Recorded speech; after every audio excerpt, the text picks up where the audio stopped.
what had happened was I came in, I set it up. I was being real patient. Like I said, it's been a long camp, so that's what we was working on the whole time, just being really patient, trying to go in the sport instead of, I'm a wrestler by trade, so just trying to change that mentality, just, going for the takedown real fast, just really taking my time. So feinted a couple of jabs. I saw him reacting. I threw a little front kick up the middle. I saw him reacting, so I said, okay, this time I'm going to throw a couple feints to see where his hand's at. Threw a couple feints. His hands were pretty low. I think he threw a jab, and I slipped my head off, and I threw a straight hook, straight staggered, and then I finished off with some punches. Well, how did it feel to get in and out of there?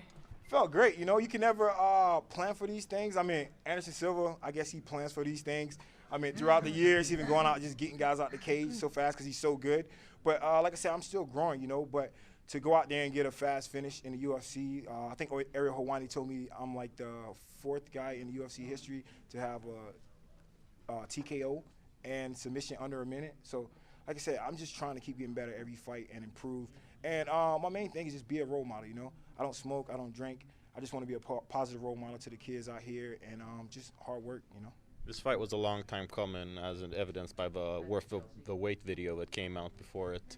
How good does it feel, after everything that you've been through, all the trash that was talked, to come out with such a performance? It feels real good. And like even when I talked to Ed, funny enough, if Ed would have knocked me out, I think he would have got up and been like, all in my face, like, I told you I was going to knock you out. But, I have respect for everybody who competes in the cage, I definitely respect him, The guy has been fighting in the UFC for 8 years. He's a tough guy. And to stay in the UFC for that long is really a testament to his character and his fighting skills. So I definitely respect him. And like you said, it's a long time coming. Words were exchanged. But at the end of the day, we're fighters, and I respect him as a fighter. In a perfect world, what's next for you? Keep taking my time, I'm not in a rush, I'm in no rush, I'm not out there, doing this, give me a title and all that. I'm just trying to get better each fight. Like I said, I'm a wrestler by trade, and I'm just trying to catch all the other parts of my game.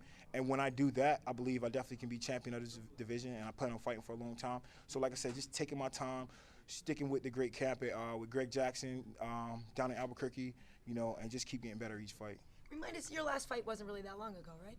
Yeah, no, my fight was in August. It wasn't supposed to be long ago because I was supposed to fight Ed Herman 6 weeks ago, and I got a stomach bug right before the fight, and I pulled out, and I saw him. He chased me down at the hotel, and he was like, just talking trash to me, saying, "Oh, you're scared. You don't look sick to me." And I'm like, it was just a stomach bug. I'm not gonna be sick for like 3 days, It was just I threw up, and at that time I had no food in my stomach, and the only fight that I lost in the UFC, I was so dehydrated and I didn't have any food in my stomach before that fight. I didn't eat anything all day, and I just kind of relived that moment, and I was like, I threw up all of my foods, all of my fluids. It's no way I can fight like that. That's just that would have been the worst career move, So I would have looked back and been like, hey, for a college-educated guy, that was stupid.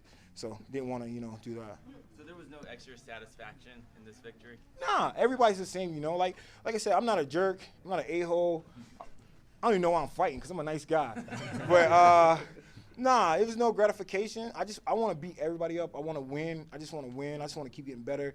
This is entertainment. So just keep performing and put God first and work hard and be a role model, be a good father, a good, uncle, all that. So that's just me. So my buddy Brian Stan loves to talk about you and your selfies. Oh, yeah? Yeah.